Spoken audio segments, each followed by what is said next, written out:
If you are thinking of getting coffee, I would say that most people would think of getting Starbucks before they think of Dunkin.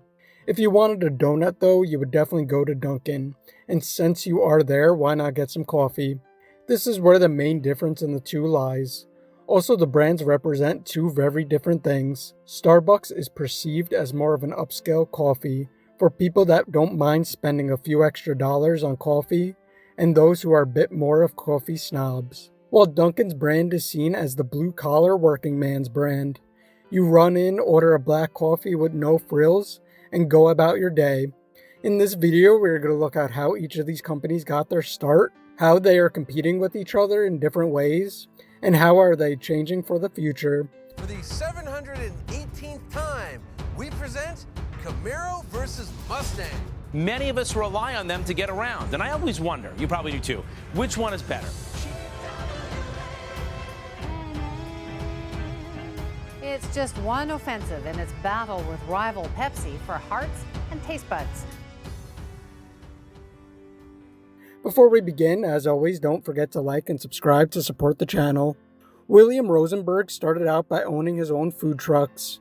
He would drive around to construction sites and other work areas that didn't have cafeterias for workers to get food. He expanded this business to over 200 trucks. While doing this, he realized that the most popular item was coffee and donuts. This was the seed that planted the idea for Dunkin' Donuts in his head. By the 1950s in Quincy, Massachusetts, Rosenberg opened a standalone restaurant called the Open Kettle. Everyone in the morning, from businessmen to construction workers, would grab a cup of coffee and a donut to get their morning started. And what do people do when they eat a donut with coffee? Well, they dunk it, of course, and this is where William came up with the name Dunkin' Donuts. Rosenberg settled on a name and Open Kettle was changed to Dunkin' Donuts, and they focused on selling coffee and donuts. They took the other food items off the menu and had 52 different kinds of donuts, which they advertised a different one for each week of the year. After this, he expanded quickly. Within 5 years, he began to sell franchise rights to other people so they could open their own Dunkin' Donuts. By 1963, William's son Robert took over as CEO of Universal Food Systems, which Dunkin' Donuts was a subsidiary of, along with 10 smaller restaurants. Also, Dunkin' Donuts opened their 100th location the same year. Dunkin' Donuts at this time was bringing in over $10 million in revenue. However, each location varied some in menu items, with some stores having different breakfast items and others just selling coffee and donuts. This often happens with a growing franchise, as it is difficult to control franchise owners from adding things and doing their own thing. This becomes a problem though, as you want the same quality and taste for each store, because you want people to go to any location and have the same experience and get their favorite menu item and have it taste the same no matter where they are. The following years, Universal Food Systems consolidated and the name was changed to Dunkin' Donuts. With the focus now solely on Dunkin' Donuts, the Rosenbergs set their eyes on brewing the best coffee they could. They were so proud of their coffee, they even displayed a sign out front saying the world's finest coffee. Little did they know they would soon be in a war against a global empire for the title of world's finest coffee. While the chain continued to grow, the Dunkin' Donuts brand changed hands a few times throughout the years. In 1986, they were bought by Ally Lions, which was a company in the UK, which operated spirits, wine, and quick service restaurant businesses. Ally Lions also purchased Mr. Donut, which was one of the biggest donut chains next to Dunkin', and they were merged. All Mr. Donuts were converted to Dunkin' Donuts. Ally Lions will also own Baskin-Robbins, which is why you see Baskin-Robbins and Dunkin' Donuts in the same stores. By 1998, the brand had grown to over 2,500 locations worldwide, with $2 billion in annual sales. Today we have a company called Dunkin' Brands, which owns both Dunkin' Donuts and Baskin-Robbins. Across the United States in Seattle, Washington in the early 70s, 3 friends who met at the University of San Francisco were inspired after starting selling their own high-quality coffee beans after meeting with Alfred Pete. Pete had his own coffee called Pete's Coffee and Tea. Pete is also known as the father of the specialty coffee revolution in the US. He has been called the Dutchman who taught Americans how to drink coffee. With Pete's blessing, the 3 friends decided to bring his quality coffee beans to Seattle. The first Starbucks was opened March 30th, 1971. The store only sold coffee beans from Pete's and didn't brew any coffee at all. They soon expanded into buying coffee from other growers all over the nation and specialized in specialty coffee beans.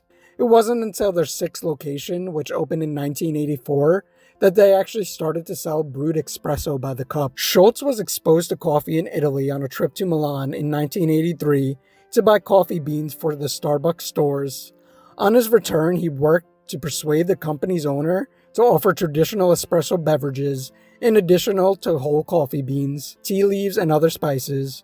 After a successful pilot of the concept, the owners of Starbucks were intrigued, but the high cost of espresso machines, the expertise for maintenance and repair of the machines in America, and Americans' lack of familiarity with the drink, they decided not to deploy Schultz's idea further. After this, Schultz decided to step down from Starbucks to start his own business. Schultz left Starbucks in 1985 to open his own store and cafe called Il Giornale. The store offered ice cream in addition to coffee, had little seating, and played opera music in the background. 2 years later, the original Starbucks management team decided to focus on Pete's Coffee and Tea and sold its Starbucks retail units to Schultz and Il Giornale for $3.8 million. Schultz rebranded the Il Giornale Cafe as Starbucks's and quickly began to expand the company. That same year, Starbucks opened its first locations outside of Seattle in Vancouver, British Columbia, and Chicago. By 1989, 46 Starbucks stores existed across the Northwest and Midwest, and the company was roasting more than 2 million pounds of coffee annually. It's crazy to think that Starbucks started by just selling beans, and that they didn't actually brew any coffee until they were well on their way to expanding. Without Howard Schultz, Starbucks might not have been a major global player in the coffee industry, and they would have stayed a specialty beans and tea store. The Starbucks brand today is known as more of a specialty coffee compared to Dunkin. This makes sense though if you realize the roots of Starbucks is much different than Dunkin, as they are not actually in the restaurant industry until they were already expanded to multiple locations and were sold to Howard Schultz, which took inspiration from his trip to Italy. Today, Dunkin' and Starbucks have over 50% market share in the over $40 billion coffee industry. They are both the go-to places to get coffee for a majority of people.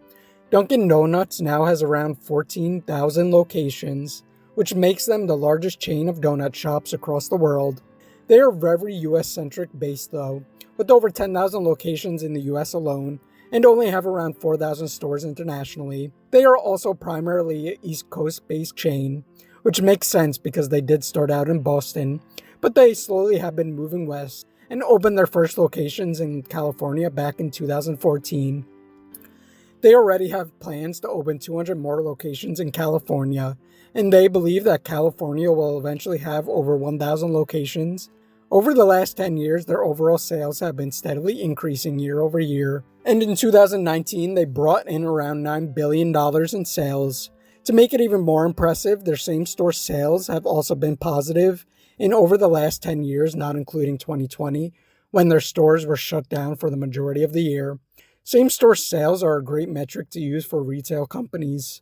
It shows that while they are opening new locations, their old locations are still bringing in more customers. It's always a bad sign if a company is opening more locations while their old stores are slowly losing sales. When it comes to donuts, Dunkin' is king. No other donut chain even comes close. Krispy Kreme is the closest rival, and they only have around 1,000 locations.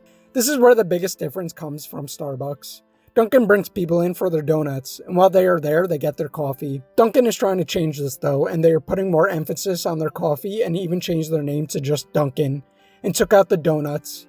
I think this is a smart move as people are becoming more healthy and are watching what they eat, and donuts definitely don't fit in with modern diets. While Starbucks really doesn't have food, they have some muffins and other breakfast items, but their main thing is coffee.